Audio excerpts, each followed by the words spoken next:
Hey guys, thanks for joining us here at Salty Ginger Talk. If you're a returning listener, it's great to have you back. If you're new to the channel, we're really glad you joined us. Hope you like what you hear. So, today's episode is targeted at people who refuse to live on autopilot, people that want to take control, people that want to take action. And today, we're going to dismantle one of the biggest myths in personal development, that motivation is the key to success. Not true. We're going to explain why. We're going to give you tips and practical things to do to change that in your mind and in your life. So here's the thing: motivation is unreliable. It comes and it goes. We all know how that works. We go to bed. I'm going to wake up. I'm going to work out. I'm going to eat good tomorrow. I'm going to kill it at work. I'm going to do whatever. The alarm goes off. There's no motivation. I'm going to hit the snooze button. I'm going to go back to sleep. We can't count on motivation to get us where we want to be. What can we count on? Systems. Systems don't care how you feel. Systems get things done. Systems are autopilot in a good way. Systems are the default go to when you're not sure what to do. The system takes over. And in this episode, we're going to give you 5 tips that will help you build systems that work even on your worst days. Each tip comes with research, each tip has real world examples, and each tip has a practical action that you can take right now, today. So, without further ado, let's jump into it. Tip number 1 is to design your environment for success. Behavioral scientist BJ Fogg found that your environment shapes your habits way more than your willpower does. Let's look at Tom Brady. Most people know who Tom Brady is, right? 7-time Super Bowl champion, widely regarded as the greatest quarterback to ever play quarterback in the NFL. He has an environment set up for clean food, recovery, and focus. He didn't accidentally win 7 Super Bowls. He didn't accidentally play in the NFL for 20 plus years. He designed systems that allowed him to do those things. So you can do the same thing in whatever it is that's important to you. So here's your action item. Here's some things that we can work through. Do you want to work out more? Put your gym shoes and your clothes next to your bed. Lay them out the night before so you're ready to go. Do you want to eat better? Go through your house and get rid of all the junk food. Only have healthy food in your house. It'll force you to eat better. Design beats discipline. If you watch too much TV, take the batteries out of your remote, tape your remote shut, put your remote in another room, set a timer on your TV so it locks you out. Do you scroll too much on social media? There's apps that will limit your ability to access social media so that if you can't discipline yourself, you can set up systems that provide the discipline for you. But the whole point here is to design your environment so it sets you up for success, not failure. Like if you're an alcoholic, you probably shouldn't get a job as a bartender, right? If you're a binge eater, you probably shouldn't be a manager at a McDonald's. These things are pretty straightforward. So you want to design your environment to set yourself up for the best chance of success. So pick one thing and set up your environment to give you a chance for success. Get rid of all the junk food. If you got a bowl of candy at your house, replace it with a bowl of fruit. Right now, you've got a healthy snack instead of an unhealthy snack sitting there, easy access. And when you're hungry, you're going to eat good food instead of bad food. One small example, lots of ways to do it. Maybe you want to sleep more, right? So you can set a timer so that it goes off. Say it's time to go to bed. 9 o'clock, timer's off. You're asleep by 10. You wake up at 6. You got 8 hours of sleep and you're ready to go. You're up early and you're attacking the day. Set up systems to make you successful. Okay. Now, tip number 2 ties right into that. Tip number 2 is schedule it or skip it. We don't mean absolutely skip it. We mean if you don't schedule it, it ain't going to happen. Harvard research shows that time blocking boosts productivity and reduces anxiety. You know what's next because you scheduled it. You've already made the decision on what's happening next. All you have to do is do it. It takes away should I, shouldn't I? What should I work on next? What should I do now? Schedule it. You have a much more likely chance of making those things happen. Let's look at Elon Musk. I know he can be a controversial figure for some, but there's no denying the success he's had in business, and he runs multiple companies. He runs 2 companies and contributes to the other companies that he owns, and he's got 13 kids that he still spends time with. How does he do it? He schedules everything in 5-minute blocks, not half-hour blocks, not 15-minute blocks, 5-minute blocks. He is maximizing his productivity because he's scheduling what he's going to work on. He doesn't wait for motivation.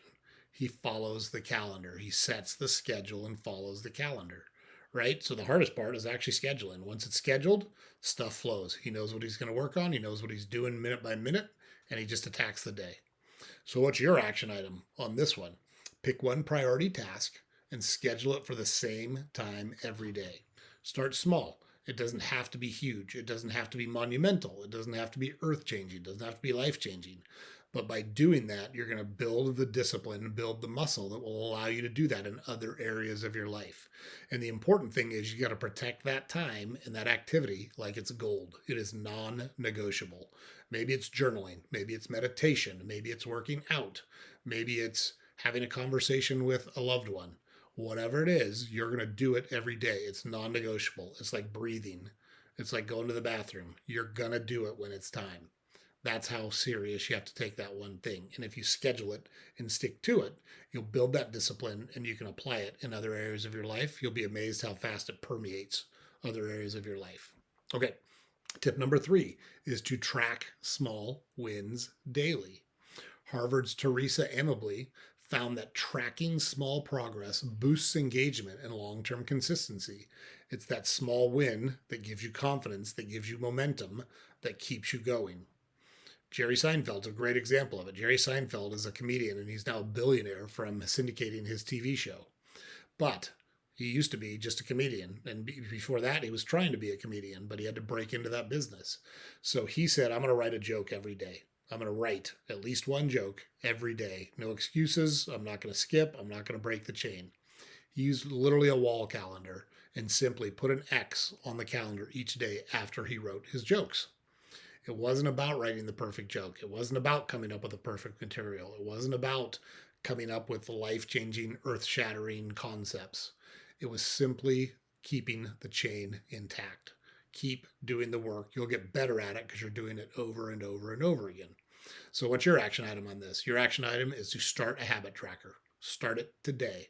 You can use a journal. You can use an app on your phone. You can write it on your calendar. It doesn't matter, but be consistent about it. You got to measure the effort. You got to measure the repetitions. Don't measure the outcome. The outcome follows the work. Measure the work, the outcome will follow. So that's how that one works. That's a great one. That's one you can do right now. Okay. Tip number 4 is to use triggers to build automaticity. I don't think that's a word, but that's what's spit out. Use triggers to make things automatic. Let's just say it that way. Charles Duhigg's habit loop shows that every habit has a cue. Doesn't matter what the habit is, something cues it up. Link a new behavior to something you already do. Let's go back to James Clear. We talked about James Clear earlier and his book Atomic Habits. He now does push-ups when he brews coffee. That's his cue. Brew the coffee means I do push-ups. Period. That's what he does.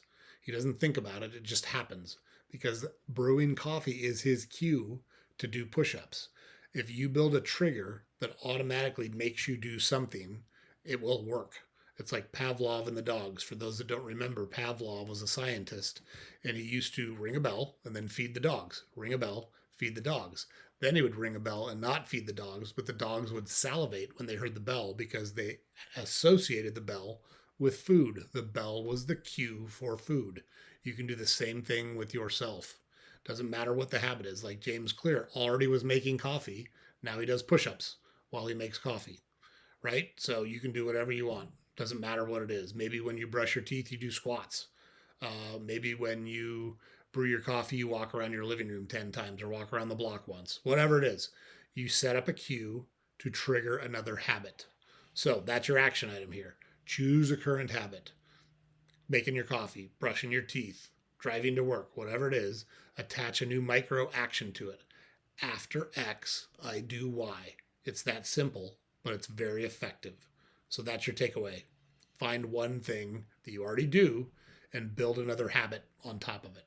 Okay. Tip number 5 is you've got to reward the process, not just the result. Self-determination theory research proves that internal motivation, enjoyment, growth, purpose, sustains behavior longer than chasing outcomes. So, chasing this elusive goal, chasing this mythical thing that will make you happy is not actually going to make you happy. It's falling in love with the process and celebrating the process and loving the work, loving the grind that gets you where you want to be. Top performers don't just love the winning, they love the work. It's not a coincidence that athletes that practice really hard wind up in a much better place than athletes that don't practice really hard. Do some of them have God given talent that makes them stand out? Sure. But when you look at the people that are most successful in general, it's people who have committed to the work. They don't chase the outcome follows the work. And you've got to learn to celebrate and appreciate the work itself. So that's your action item here. Celebrate the doing, celebrate the activities, celebrate doing the work. After a workout, take a walk. After deep work, heavy thinking work, enjoy a coffee. Make it feel good to do the work. Reward yourself for taking the actions that you need to take. All right? All right. Now, motivation is a trap. I'm telling you. You can't wait to be motivated or you're not going to get to where you want to be. It gets you hyped up for a day, maybe, and then it leaves you hanging. It's not going to get you where you want to be. But systems will save your life, literally. Let's say you had a heart problem and you needed to clean up your diet. If you build systems and clean up your diet, it'll help fix your heart problem. Like it literally can save your life developing these systems.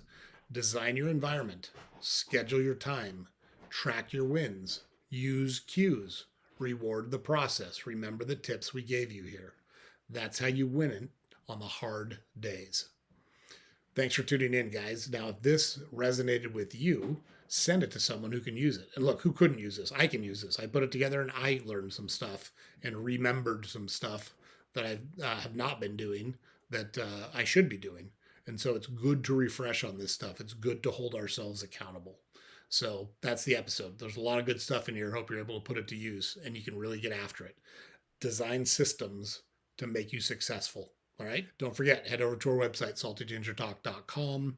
All our podcast episodes are there. Links to all our social media accounts are there. We publish a newsletter every weekday, like a habit. And you can subscribe to that on our website. And it's helpful for us, very helpful for us if you're able to like, share, and subscribe to our podcast on whatever platform you consume it on. We really appreciate it if you're able to do that. All right. That's it, guys. Have a great week. Get after it. You've got tools here now that you can use to build systems to make your life better. Go do it. Go get after it. Thanks for tuning in. We'll see you on the next one.